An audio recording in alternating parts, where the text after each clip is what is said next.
Man īstenībā patika, kā otrā matricā bija attēlots mākslīgais intelekts.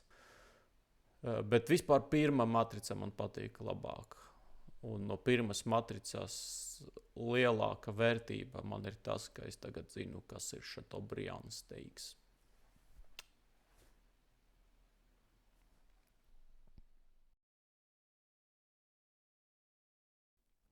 Labdien visiem! Mani joprojām sauc Mihails. Es joprojām esmu AWS arhitekts un inženieris, un šodienas pasaciņa būs par mākslīgo intelektu. Jā, arī es beidzot stāstīšu par mākslīgo intelektu. Bet nevis par visu un vispārīgu, bet konkrēti par mākslīgā intelekta aģentiem un to, kā viņi palīdz atrisināt, vai, kā es saku, salabot parasto GenAI. Ko es ar to domāju? Salabot. Es domāju, visi var piekrist tam, ka lielākā GenAI problēma ir halucinācijas un neprecizitāte. Ja mēs paskatāmies jebkādu tādu čata asistentu, ko cilvēki izmanto, daudzi, protams, paļaujas 100% uz to informāciju, ko viņi sniedz. Bet, ja sākt analizēt, tad tur ļoti viegli un ātri var atrast jau minētas halucinācijas. Kā ar tām cīnīties? Te mums palīdz AI aģenti. Un es paskaidrošu, kā un kāpēc. Šis video nebūs pārāk dziļš un tehnisks, un vairāk ir domāts iesācējiem vai cilvēkiem, kas vienkārši interesējas par mākslīgā intelekta tehnoloģijām. Līdz ar to mēs sāksim ar AI struktūru un vēsturi, kā mēs nonācām līdz aģentiem. Pastāstīšu, kas ir Amazon Bedrock, jo es parādīšu arī demo, kas ir būvēts uz Bedrock aģentā pamatā. Un arī pieskaršos tam, kā vispār tiek un var tikt izmantoti AI aģenti. Tas, ko mana mamma sauc par mākslīgo intelektu, pa lielam ir ChatGPT, ko viņi izmanto ikdienā. Un ChatGPT ir LLM. Un jebkuram large language modelim apakšā slēpjas daudz tehnoloģijas, kas vēsturiski attīstījies un uz kā tie LLM algoritmi balstās. Šis ir viens no modeļiem. Tie modeļi var būt dažādi, viņus pārklāj tos riņķīšus savādāk, bet princips paliek tas pats, ka parastais LLM tā ir viena maza daļiņa, pie kurās mēs šodien tikām. Tāpēc nevajag ar mākslīgo intelektu uztvert tikai chatbotus un ChatGPT. Mākslīgais intelekts ir atsevišķā datorzinību sfēra, kas palīdz ne tikai parunāties ar kādu, kas izskatās, ka ir gudrs, bet arī citus praktiskus pielietojumus, kā piemēram computer vision, kas palīdz jau sen ražotnēs, piemēram, identificēt brāķi kaut kādā produkcijā, vienkārši analizējot bildes vai video no ražotnes līnijas. Bet cik tad tas mākslīgais intelekts tiešām ir gudrs? Man patīk diskutēt uz šo tēmu. Galvenais arguments parasti, ko cilvēki piemin, ir, tas mākslīgais intelekts, viņš tagad balstās uz informāciju, ko cilvēce līdz šim jau saražoja, un to viņš izmanto, lai ģenerētu kaut kādus tekstus, dzejoļus, bildes, bet pats viņš nevar izdomāt nekādu jaunu ideju. Un es parasti oponēju ar to, kā tad parastiem cilvēkiem? Vai tad katrs cilvēks savā mūžā ir atnesis pasaulē kaut kādu super jaunu ideju, par ko līdz šim neviens nebija iedomājies? Vairākums cilvēku savā dzīve rīkojas un izmanto to pašu kultūrālo mantojumu, ko viņam ir atstājušas iepriekšējas paudzes un arī esošā paudze. Piemēram, ja paskatīties, aiziet uz vietējo kaut kādu underground klubu, kur iesācēju grupas spēlē savu mūziku, ko viņi ir izdomājuši. Vai tur var atrast ļoti daudz unikālu, jaunu, līdz šim neeksistējošu muzikālo ideju? Protams, ka nē. Tas viss balstās un atkārto to, ko šie cilvēki ir dzirdējuši pirms tam. Vienkārši viņi pārstrādājuši savās smadzenes to informāciju, un viņam liekas, ka viņi ir uzzinājuši kaut ko jaunu. Bet pēc būtības tas ir tas pats, kā strādā AI. Tātad arguments, ka AI nav inteliģents, tāpēc, ka viņš nevar ienest pasaulē jaunas idejas, neiztur kritiku. Tāpēc gaidīt no viņa, ka viņš ir spējīgs veikt jaunus zinātniskus atklājumus, nav pareizi. Mākslīgais intelekts nav Alberts Einsteins. Viņš neizdomās jaunu kaut kādu hipotēzi, ko varēs arī pierādīt, lai tā pārtaptu par teoriju. Un Alberts Einsteins bija viens. Pasaulē šobrīd dzīvo miljardi cilvēku, kuriem nav lemts neko jaunu izdomāt. Bet kad tad ir mākslīgais intelekts?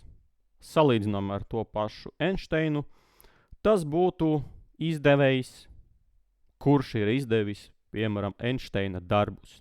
Sakompilējis, izdrukājis, izplatījis, pārdevis. Šis ir mākslīgais intelekts. Parasta, strādājoša cilvēka līmenī. Cilvēks, kas pieļauj kļūdas, kuru vajag kontrolēt. Tas man atgādina divus bijušos kolēģus. Viens bija ļoti tāds kārtīgs, viņam vienmēr bija jābūt, ka viss ir kārtībā, tā lai ātri var saprast, kas notiek, kur atrast informāciju, kā to informāciju atlasīt. Un otrs bija, kas strādā ar viņu kopā, un viņš bija vairāk tāds mākslinieks savā darbā.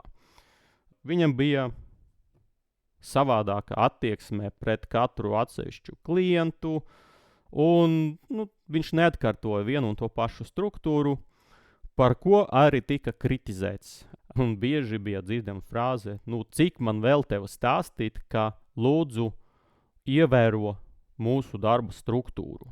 Kāpēc man pēc tevis vienmēr kaut kas ir jālabo? Un tagad padomājam par mākslīgo intelektu. Tāds pats darbinieks, kuru vajag pārbaudīt, pēc kurā vajag labot kaut kādas kļūdas, bet viņš tomēr ir spējīgs paveikt lielu darba apjomu un pārņemt uz sevi kaut ko, tik cik viņš var. Un šeit mums palīdz aģenti, jo salīdzinājumi pret parasto GenAI, viņi jau spējīgi mazāk būt atkarīgi no cilvēka, tāpēc, ka kaut kādas lietas viņi var tiešām darīt precīzi. Viņi ir spējīgi atlasīt informāciju, strādāt ar konkrētiem norīkojumiem un arī plānot savas darbības. Un tam visam viņiem palīdz rīki. Tas ir konkrētas procedūras, konkrētie algoritmi, uz kuriem aģents paļaujas tad, kad viņam vajag izpildīt kaut kādu darbību. Piemēram, ja mums ir virkne aģentu, kuriem lietotāji prasa, piemēram, atrisināt 2+2. Aģents zinot, ka viņš paļaujoties tikai uz savu atmiņu un savam prasmēm var kļūdīties, šādam uzdevumam izmantotu kalkulātoru, burtiski procedūru, kuru viņam iedeva un pateica, ja tev gadījumā vajag sasummēt divus skaitļus, tad nepaļaujies uz savam spējam, izmanto šo kalkulātoru. Un tad izdod lietotājiem to atbildi, kuru tev ir iedevis kalkulators. Tā, lai noilustrēt, ar ko tad atšķiras AI aģents no parasta GenAI kaut kādā chatbota, sauksim viņu tā. Es uztaisīju tādu slaidu ar ilustrācijām. Parastais chatbots mums ir pa kreisi. Tas ir ļoti enerģisks, diezgan prasmīgs, gudrs students, kurš ir ļoti pašpārliecināts savās spējas. Jā, viņš kaut ko zina, bet viņam nav ar ko pārbaudīt savas zināšanas. Līdz ar to, ja viņam kaut ko paprasa, viņš tāds, jā, es to zinu, es to mācos pagajušā kursā, tas ir tā un tā un tā. Lielāka viņa problēma ir tā, ka viņš vienmēr dos atbildi, tāpēc, ka viņam liekas, ka viņš gan jau zina visu.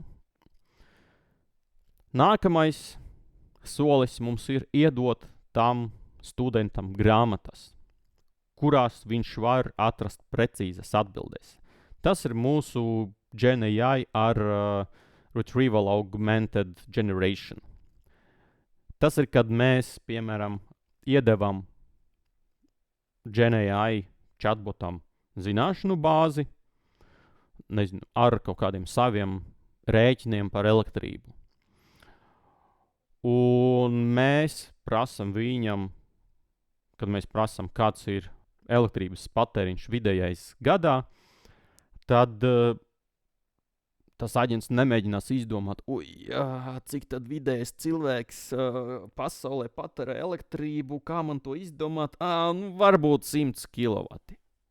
Nē, viņam būs datubāze, jeb zināšanu bāze, kurai viņš var iziet cauri un pateikt, hei, es paskatījos, konkrēti tev, paldies, ka iedevi man informāciju, vidējais patēriņš ir 111.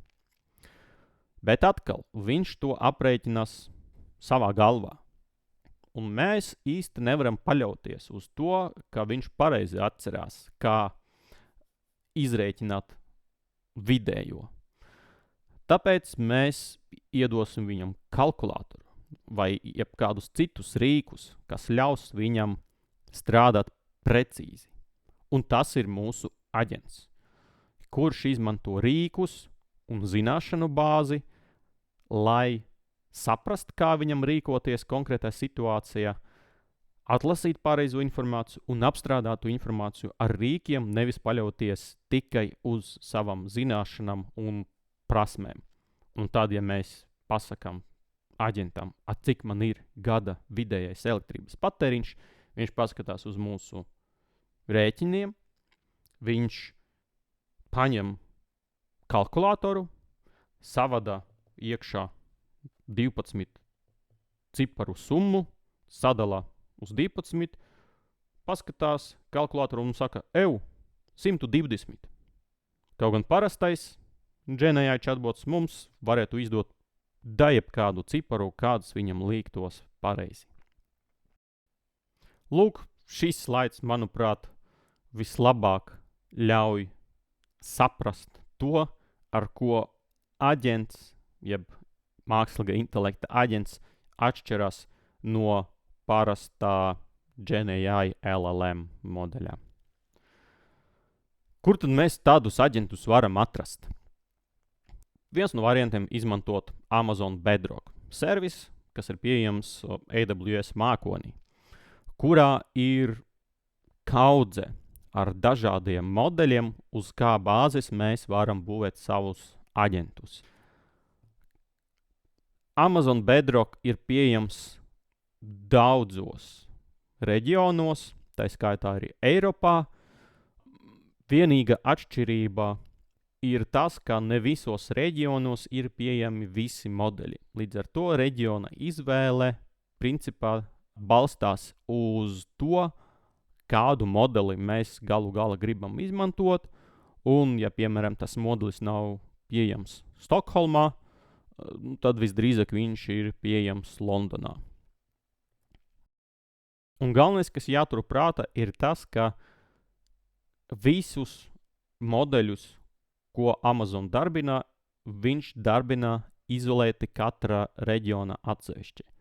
Respektīvi, ja mēs gribam izmantot metas modeli, tas nozīmē, ka neviens no pieprasījumiem vai pieslēgtie dati neaiziet uz metu.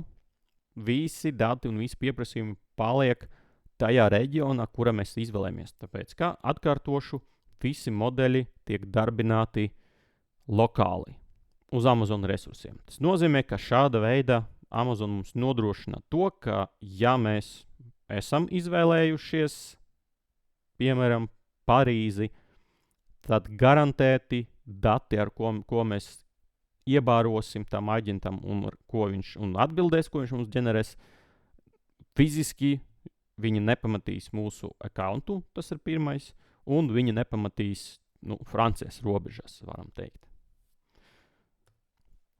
Un tad, kad mēs esam izvēlējušies reģionu, mēs varam taisīt dažādus testus, testēt savus aģentus ar vairākiem modeļiem, pieslēgt tam aģentam zināšanas bāzes, ierobežot to, ko viņš drīkst vai nedrīkst darīt, pieslēgt viņam rīkus, jeb tūļus, un arī skatīties, kā viņš strādā, savākt informāciju par veiktspēju un arī apskatīties aģenta loģiku, apstrādājot konkrētos uzdevumus vai pieprasījumus. Un jauna lieta, kas varbūt jau nav tik jauna, ir multi-aģentu sistēmas. Kas tas ir un kāpēc tas varētu būt vajadzīgs, tūlīt pastāstīšu. Tad, ja mēs paņemam aģentu, mēs jau zinām, ka aģents no parastā GenAI chatbota atšķiras ar to, ka viņam ir zināšanu bāze un rīki, ar ko viņš var strādāt. Piemēram, procedūras, ko mēs viņam definējam un ko viņš var izsaukt tad, kad viņam vajag veikt kaut kādu operāciju. Mēs, protams, dodam viņam kaut kādas instrukcijas, kā viņam rīkoties dažādās situācijās, un tā tas mūsu aģents strādā, pieslēdzas pie mūsu datiem, apstrādā kaut ko. Ja mēs iedodam viņam tiesības, respektīvi procedūru, kura ir tiesības veikt kaut kādas izmaiņas, kaut kādās sistēmās, tad viņš arī to ir spējīgs darīt. Cik mēs paļaujamies uz to, ka viņš tiešām visu izdarīs pareizi. Ar laiku mēs varam sākt gribēt paplašināt tā aģenta funkcionalitāti. Pieslēgsim viņam vairākas knowledge bāzes, pieslēgsim viņam vairākus tūļus, bet līdz ar to mums vajadzēs arī dot aģentam instrukcijas, aprakstīt, kā viņam rīkoties, kā viņam izmantot tās knowledge bāzes, kur ir kāda informācija un kā izmantot tos rīkus, kāda formātā sūtīt pieprasījums, kāda formatā apstrādāt, saņemt tos datus. Un jo vairāk instrukcijas mēs dodam aģentam, jo lielāka varbūtība, ka viņš var sākt kaut ko sajaukt. Līdzīgi kā parastais cilvēks. Ja mēs viņam iedodam 20 dažādus darba rīkus, ar ko viņam vajag strādāt, kaut kāda brīdi cilvēks sāk sajaukt, ko un kā labāk darīt ar šiem rīkiem. Tāpēc, lai atvieglotu aģentam lēmumu pieņemšanu, mēs varam nevis likt visu uz viena aģenta pleciem, bet mēs varam izveidot viņus vairākus. Un tad vienam uzdevumam cilvēks izvēlēs vienu aģentu un arī aplikāciju, ar ko viņš ar to aģentu runā, citam uzdevumam citu un trešam uzdevumam trešu. Redzat, kur ir problēma? Problēma ir tā pati, kas ir ar aģentu, kuram mēs uzdodam pārāk daudz un iedodam pārāk daudz rīkus. Šeit mēs darām to pašu ar savu lietotāju. Mēs piespiežam viņu strādāt ar 3 dažādiem rīkiem, 3 dažādiem uzdevumiem, kas lietotājiem nav ērti. Tāpēc, ko mēs varam izdarīt? mēs varam novietot priekšā tiem 3 aģentiem vienu supervizoru aģentu, ar ko jau mūsu lietotājs strādā, un pasakot tam supervizoram, ko viņš grib panākt, supervizors pāradresē pats to pieprasījumu vienam, otrajam vai trešajam aģentam. Un ar tādu multi-aģentu sistēmu mēs varam panākt to, ka gan lietotājiem mēs tiešām atvieglojam darbu, gan arī mūsu aģenti strādās precīzāk tad, ja katrs pildīs savu šauru uzdevumu loku. Ar šo mana teorētiskā daļa beidzās. Pāriesim pie praktiskās. Man ir aplikācija, kuru es uztaisīju pēc viena AWS laboratorijas darba paraugā, bet es viņu nedaudz paplašināju. Mums ir aplikācija, kas strādā uz AI aģenta bāzes, kurš kalpo kā HR, jeb Human Resource palīgs, lai palīdzētu cilvēkam noskaidrot atbildēs uz jautājumiem, kas cilvēku var interesēt saistībā ar atvaļinājumu piešķiršanas kārtību konkrētajā uzņēmuma, gan atbilstoši uzņēmuma vadlīnijām, gan atbilstoši Latvijas likumdošanai. Un šis aģents var arī palīdzēt darbiniekam piereģistrēt jaunu atvaļinājuma pieprasījumu. Kā tad tas strādā? Mums ir lietotājs, kas slēdzas uz statisko mājaslapu, kas ir vienkārši HTML fails, kurš mums glabājas S3 baketā.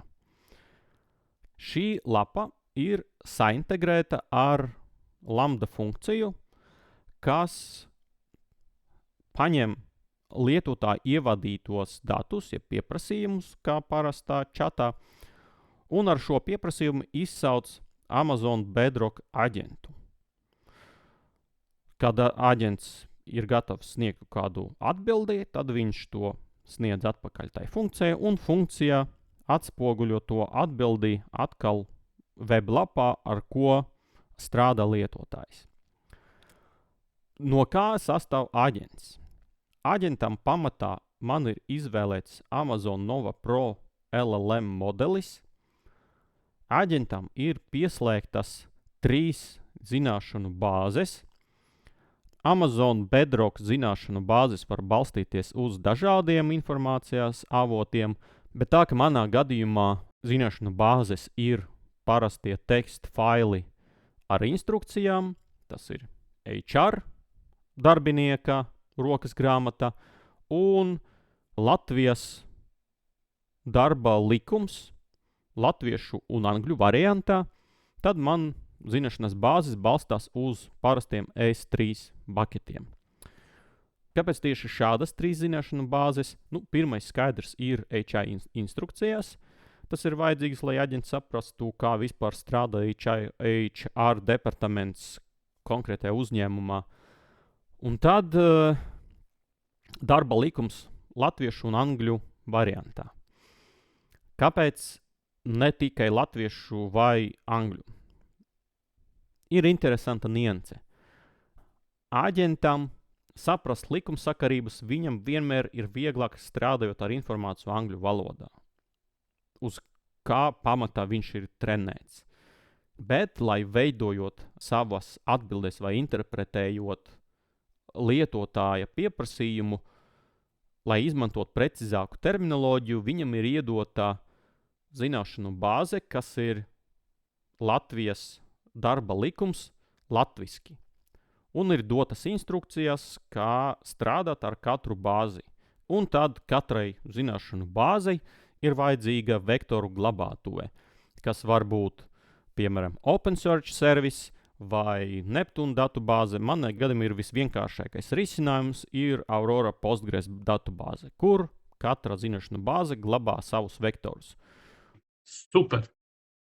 Tieši tad, kad es gandrīz pabeidzu likt kopā video, AWS reinvent pasākuma paziņo par jaunu servisu S3 Vectors, kas, kā mēs visi saprotam, nozīmē to, ka tagad kā vektoru bāzes var izmantot S3 pakalpojumu. Un, protams, knowledge bāzes arī viņu atbalsta. Un tā kā tā ir jauna forša feature, tad man obligāti vajag ieviest viņu savā aplikācijā un rādīt jau pašu krūtāko. Tas nozīmē, ka man vajag visas knowledge bāzes pārtaisīt no Aurora Postgres vektoru bāzēm uz S3 vektors. Johaidi. Neviena video nav tā, ka man procesā nepiedeg. Labi. Turpinām. Un tos vektorus mums ģenerē vēl viens AI modelis, kas ir Amazon Titan Embeddings modelis, kas analizē katras zināšanu bāzes saturu un saprot to dokumentu būtību un likumsakarības. Un tāda pēdējais, kas ir vajadzīgs, lai mūsu aģents būtu tiešām aģents un varētu strādāt, mums aģentam ir iedotas 4 lambda funkcijas, ko viņš var izsaukt, kas palīdz viņam atlasīt pareizo darbinieku, kas ar viņu komunicē, aprēķināt precīzi, cik šīm darbiniekam pienākas atvaļinājuma dienas. Lai to aprēķinātu, protams, viņam jāpaskatās vēsturi, cik tas darbinieks jau ir izņēmis no savām atvaļinājuma dienām, un, kad darbinieks ir gatavs iesniegt jaunu pieteikumu atvaļinājumam, tad aģentam ir funkcija, ko viņš var izsaukt, iedodot tai visus vajadzīgos datus, un šai funkcijai ir rakstīšanas tiesības datubāze, kur glabājas informācija par pieteiktiem atvaļinājumiem. Un, respektīvi, visa informācija par darbiniekiem un viņu atvaļinājumiem mums glabājas DynamoDB 2 tabulas. Viena tabula ar darbinieku kontraktiem, kur ir vārds, uzvārds, identifikators un galvenais, ar kādu datumu darbinieks ir pieņemts darbā, lai mēs varam aprēķināt, cik tad viņš ir nostrādājis. Un viena tabula, kurā mēs glabājam visus atvaļinājuma pieteikumus. Un tagad ir laiks pārslēgties uz AWS konsoli un parādīt, kā tas viss izskatās, un arī parādīt, kā tas viss strādā no lietotāja puses. Rekur mūsu AWS konsole. Reģions Eiropā, Londona, un man jau ir atvērts Amazon Bedrock servis. Un mēs ejam uzreiz pie mūsu aģenta. Kā mēs redzam, viens ir testa aģents, uz to mēs neskatāmies, mēs skatāmies uz Latvian Vacation Assistant aģentu. Atvērsim viņu un paskatīsimies, no kā viņš sastāv. Atvēram Agent Builder un redzam, ka mums ir nosaukums, apraksts, ir loma, ar kuru šis aģents strādā, un šī loma viņam piešķir tiesības izmantot zināšanu bāzes un izsaukt lambda funkcijas. Modelis, mēs izmantojam Amazon Nova Pro, mēs vienmēr varam pamainīt šo modeli uz kaut kādu citu un patestēt, kā aģents strādātu ar citu modeli. Un man ir iedotas garas instrukcijas šīm aģentam, kā viņam komunicēt ar lietotāju, kā viņam identificēt lietotāju, ko viņš drīkst, ko viņš nedrīkst. Strict language rule ir definēts, ka viņam vienmēr jāatbild latviski, ja gadījumā lietotājs ar viņu komunicē latviešu valodā. Ir iedots, ko viņš vispār ir spējīgs darīt, ko viņš nespējīgs darīt, kā viņš tur interpretē funkciju rezultātus. Ļoti daudz instrukcijas, tā, lai aģents precīzi zinātu, pat atbilžu varianti ir iedot, lai viņš saprastu, kā atbildēt lietotājiem, kā viņam izmantot savas zināšanu bāzes. Daudz kas šeit ir aprakstīts. Uzreiz pateikšu, pats es to visu nerakstīju, es izmantoju, uzminiet ko, es izmantoju Amazon Kiro programmēšanas asistentu, kurš principā man visu šo aplikāciju ir izstrādājis. Protams, ar manām precīzām norādēm. Ja es ļautu viņam pašam strādāt, tur būtu murgs. Aģentam ir, sākumā parādīšu zināšanu bāzes. Kur man ir HR Handbook, Latvian Labor Law, English, Latvian Labor Law, Latvian. Zināšanu bāzes pārvalde ir atsevišķi ārpus aģenta, tāpēc, ka mums vairāki aģenti var strādāt ar vienu un to pašu zināšanu bāzi, tāpēc mēs šeit pārslēdzamies uz zināšanu bāzēm, knowledge bases, un te mēs jau varam paskatīties, kā ir sakonfigurēta, piemēram, latviešu valodas likuma variants. Atveram viņu, un ko tad mēs redzam? Protams, kā zināšanu bāzei arī ir iedota loma. Bez tās lomas zināšanu bāze nevarētu piekļūt, piemēram, informācijas avotam. Informācijas avots, kā redzam, mums ir buckets, kuru šī zināšanu bāze lasa. Ar zināšanu bāze un to, ka viņa lasa, protams, ir domāts tas modelis, kas šai bāzi ir apakšā, kas palīdz to informāciju analizēt un arī sarakstīt visus vektorus datu bāze, un mums arī piekonfigurēta konkrēta bāze, kur šīs knowledge base saglabā vektorus. Interesanta nianse, kāpēc es šo zināšanu bāzi uzturu kā faili, kas ir no likuma LV uztaisīts PDF dokuments, kāpēc es iebaroju to PDF-u, nevis dodu zināšanas bāzei tieši šo piekļuvi uz interneta lapu. Jo, ja mēs paskatāmies zināšanu bāzi, tas varbūt arī ir noderīgi parādīt, kad es uztaisu jaunu zināšanu bāzi, es te iedodu kaut kādu tur lomu, tas nav svarīgi. Es varu iedot zināšanu bāzei avotu kā web crawler un norādīt konkrētu mājaslapu, no kā šī zināšanu bāze ņemtu informāciju tiešsaistē. Kāds tajā ir risks? Mēs kā cilvēki, kad atveram likumu LV, piemēram, darba tiesības, arotbiedrību likums, mēs viņu atveram un skatāmies, šeit tak ir visa informācija. Mēs mierīgi varētu zināšanas bāzei pateikt, ņem šo visu informāciju, un ja gadījumā kaut kas pamainās, tad mums uzreiz zināšanas bāze būs visaktuālākā informācija. Jā un nē. Kā web crawleris strādā? Crawleris mums apstrādās gan šo bildītes metadatus, visus šos linkus, gan šo laukumu ievadiet atslēgvārdu šeit, gan šos linkus uz citām lapām, un viņš nesaprot, kas viņam no šīs lapas jāņem, un visi šie artefakti, viņi var kaut kāda veida traucēt mūsu embedding modelim uztaisīt pareizos vektorus. Līdz ar to vienkāršāk un precīzāk tai zināšanu bāzei strādātu ar izeksportētu PDF dokumentu, kas satur tikai likuma tekstu.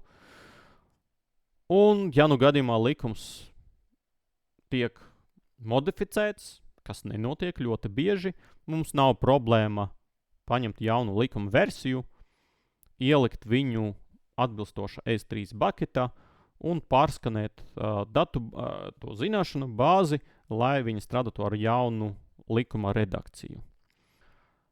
Bet, ja gadījumā gribas, tad jā, mēs varam redzēt, kādus avotus mēs varam zināšanu bāzi iedot vēl. Tagad ejam atpakaļ pie aģenta. Kā mēs redzējām, zināšanas bāzes viņam ir pieejamas, instrukcijas ir. Tagad rīki, ar ko viņš var strādāt. Rīki saucas action groups. Un katrai action grupai apakšā ir viens rīks, ko šīs aģents var izmantot. Piemēram, vacation calculation. Mums ir iedots apraksts, kas tas ir. mums ir tur definēts, ka tas ir lambda funkcija, vēl tur bla bla bla. Norādām, kāda konkrētā lambda funkcija šeit ir. Norādām, kā pareizi izsaukt šo funkciju, respektīvi šai funkcijai API. Un līdzīgi ir izveidotas tas atlikušas 3 funkcijas, ar ko aģents var strādāt.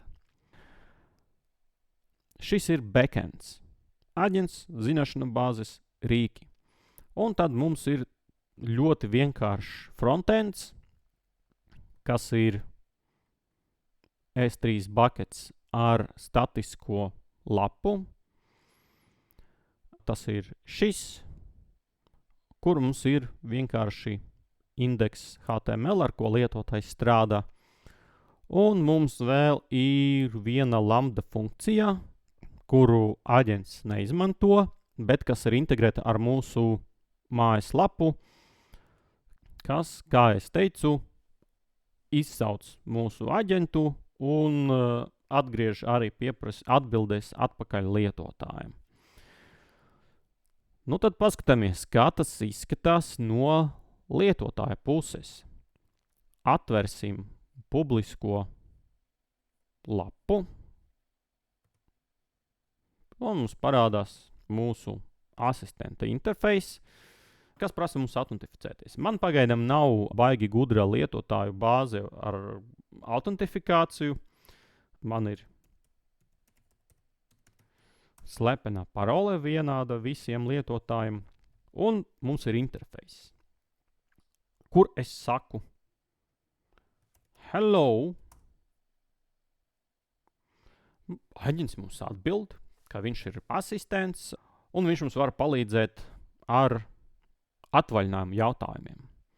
Mēs viņam gribam pajautāt, how many vacation days do I have available?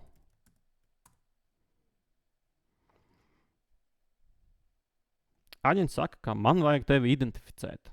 Nosauc man savu vārdu vai employee ID. Es viņam saku, my name is Anna.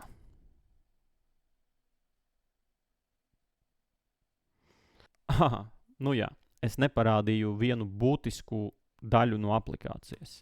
Es neparādīju DynamoDB tabulas. Kur mums ir mūsu darbinieku kontraktu tabula, kur mums ir ID, departaments, vārds, uzvārds, amats un datums, ar kuru šis cilvēks ir pievienojis mūsu kompānijai. Un otra tabula ir atvaļinājuma pieprasījumu tabula, kur ir atsauce uz darbinieka ID, protams, identifikators pašam pieprasījumam, sākuma datums, beigu datums, iemesls un cik garš būs šīs atvaļinājums, un vai viņš ir jau apstiprināts, vai ir statusā pending. Atgriežamies šeit, un tad, jā, viņš saka, super, Anna, es tevi atradu, tu esi tas un tas un tas, pārjautājumu vēlreiz. How many vacation days do I have? Un viņš mums pasaka, ka šobrīd mums ir 22 atvaļinājuma dienas, un šogad mēs neesam vēl izmantojuši atvaļinājumu, un piedāvā, vai mēs vēlamies atvaļinājumu pieteikt. Nu, tad mēs varam pateikt, ka I'd like to submit a vacation request from this year's 25th December until 27th December.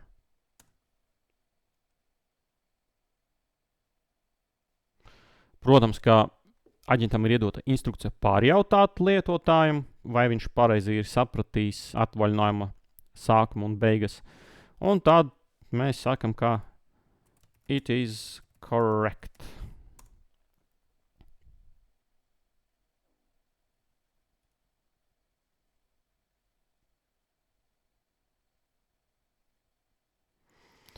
Un viņš mums pasaka, ka viņš ir pieregistrējis mūsu atvaļinājumu. Kā būtu, ja es viņam pateiktu, ka I'd like to submit a vacation request from next week's Wednesday for 3 days. Vai ne Wednesday, bet Tuesday.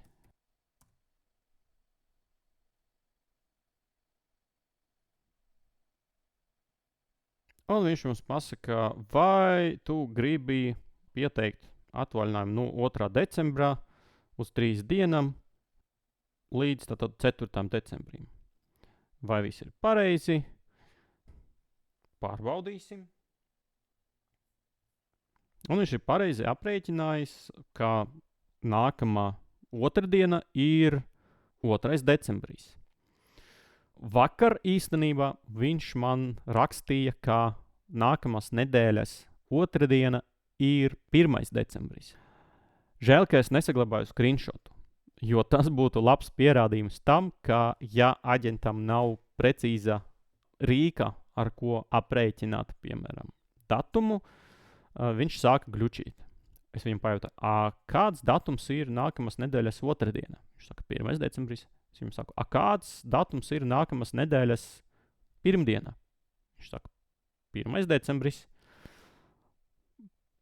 Un tas bija jautri. Labi, pārbaudam, kā viņš strādā latviski. Uztaisām Ctrl refresh, pasakām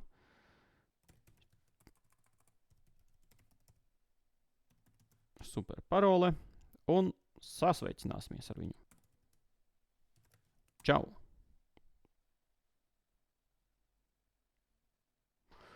Un viņš mums atbild latviski. Ļoti labi, mēs gribam pateikt, gribu iesniegt pieteikumu atvaļinājumam.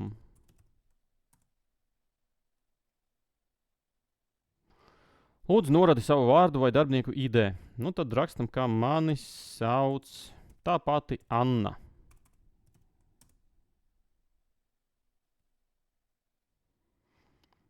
Viņš atrada atkal Anna Bērziņš, tāpēc, kā es atkal izmantoju Kiro, lai uzģenerētu testa datus, un viņš, protams, nesaprot, kā pareizi veidojas latviešu vārdi, uzvārdi, bet tas nekas. Lūdzu, noradi atvaļinājumu sākumu un beigu datumus.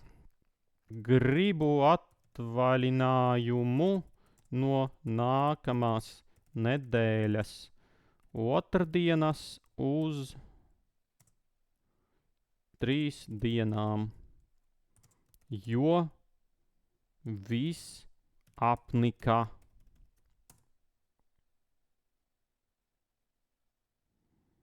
Un viņš mums pasaka, vai tu gribi pieteikt atvaļinājumu no 2. decembra līdz 4. Tad viņš pieteiks atvaļinājumu. Sakam, jā. Un pieraksti, ka tas ir tāpēc, ka man vienkārši apnika strādāt.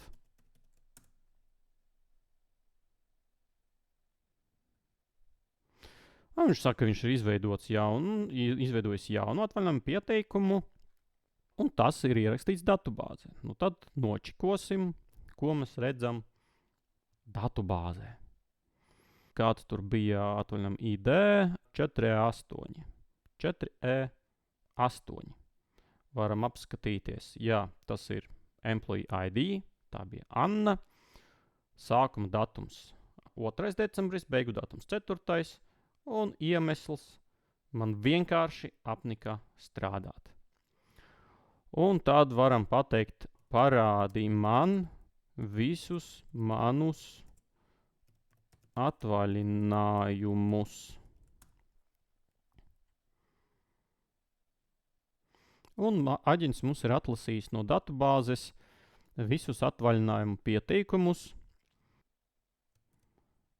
Parādi tikai apstiprinātus.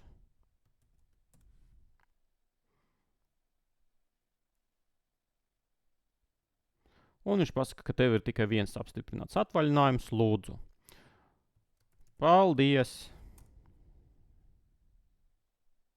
Pēdējā lieta, ko es parādīšu, ir aģenta loģika. Lai to redzētu, mēs strādāsim ar viņu patiešo, bez frontenda.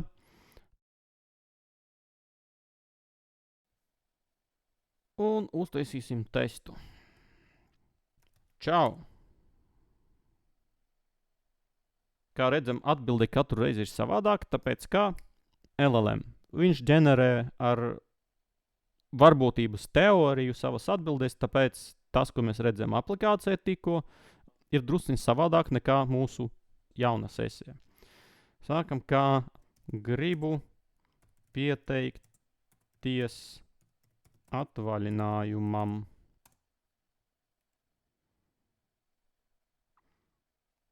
Un te mums būtu interesanti paskatīties show trace, kāpēc viņš ir izdomājis, ka vajag pajautāt darbinieka ID. Ja mēs atvēram show trace, tad daudz tehniskas informācijas. Visinteresantākais ir šis rationale. Tas ir tās inferences secība un rezultāts, kur viņš pats sev pasaka, rupi sakot, būtību tam, ko paprasīja lietotājs un kā viņam rīkoties tālāk. Nu, tad viņš ir sapratis, ka lietotāja mērķis ir pieteikties vakancei. Kādai vakancei? Atvaļinājumam. Vislabākā mana rīcība ir pajautāt employee ID, lai es varu viņus identificēt. Pagaidām es nevaru neko citu tur darīt. Informācija no ārējiem avotiem nav vajadzīga. Tas ir, viņam nevajag knowledge base, lai to noskaidrot.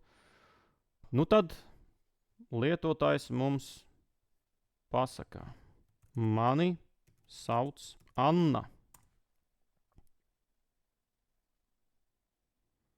Viņš saka, ka viņš atrada Annu, un Anna var pieteikt atvaļinājumu. Paskatāmies, kāda ir loģika apakšā.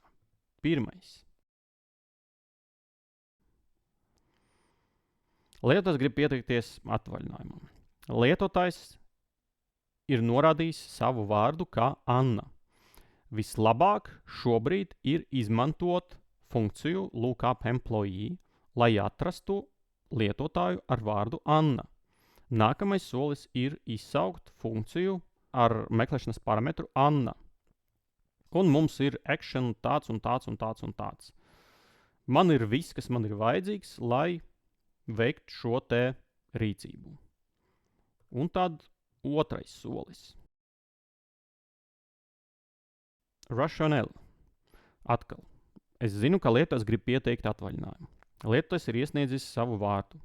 Funkcija man atgrieza rezultātus, un viens ideāli atbilst lietotāju vārdam, tas ir Anna Bērziņš, un divi atbilst ne tik ļoti, tāpēc, ka funkcija iedod, ja mēs meklējam darbinieku, funkcija iedod darbinieka vārdu, un cik tas vārds atbilst meklētājām.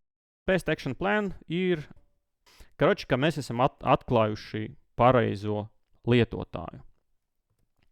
Nu, tad sakam, cik atvaļinājuma dienas man ir pieejamas.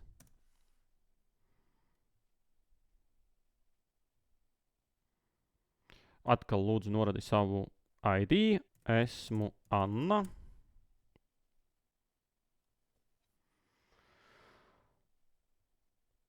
Un viņš tur sāka, kad sāka strādāt, šodienas datums un cik atvaļinājuma dienas ir pieejamas. Un atkal skatāmies loģiku. Pirmais steps. Rationale. Lietotājs grib saprast, cik viņam ir atvaļinājuma dienas. Viņa vārds ir Anna. Es izmantošu funkciju, lai atrastu lietotāju vārda Anna. Izsaukšu funkciju, tad, un man ir viss, kas ir nepieciešams, lai veikt šo darbību. Otrais solis. Rationale. Lietotājs grib aprēķināt vakances dienas. Viņa vārds ir Anna. Es izsaucu funkciju meklēt lietotāju. Sapratu, ka tas ir Anna Bēziņš. Nākamais, ko es varu izdarīt, ir aprēķināt vakances dienas. Nākamais solis būtu izsaukt funkciju calculate vacation ar šo employee ID, un man ir pieejama funkcija tāda. Informāciju, kuru vajag iesniegt funkcijai, ir employee ID, un man ir employee ID ir EMP01. Man ir viss, kas ir nepieciešams, lai veikt šādu darbību. Un tad trešais solis. Rationale. Atkal lietotāja mērķis. Funkcija man atrada, ka lietotājiem EMP001 ir pieejamas atvaļinājuma dienas, neko citu vairs nevajag darīt. Man ir viss, lai atbildētu lietotājiem uz viņu pieprasījumu. Un kā redzam, atbilde bija noformēta šādi. Labi. Es domāju, ar to mēs varam beigt šo demo. Es ļoti ceru, ka visiem ir skaidrs, kā strādā aģents, ar ko aģents atšķirās no parasta chatbota.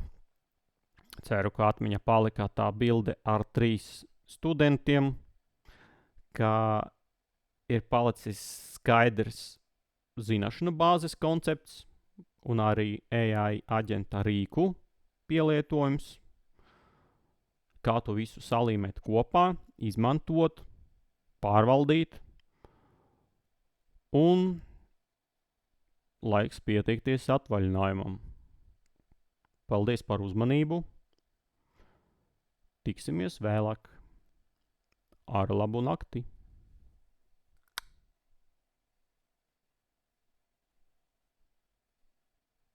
Man īstenībā patika, kā otrā matricā bija attēlots mākslīgais intelekts.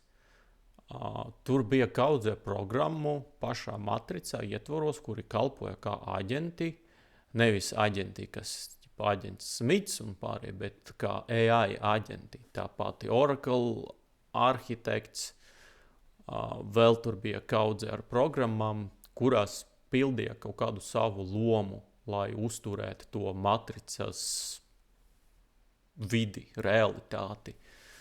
Tos mēs varētu nosaukt par AI aģentiem. Viņi gan bija pārāk personificēti un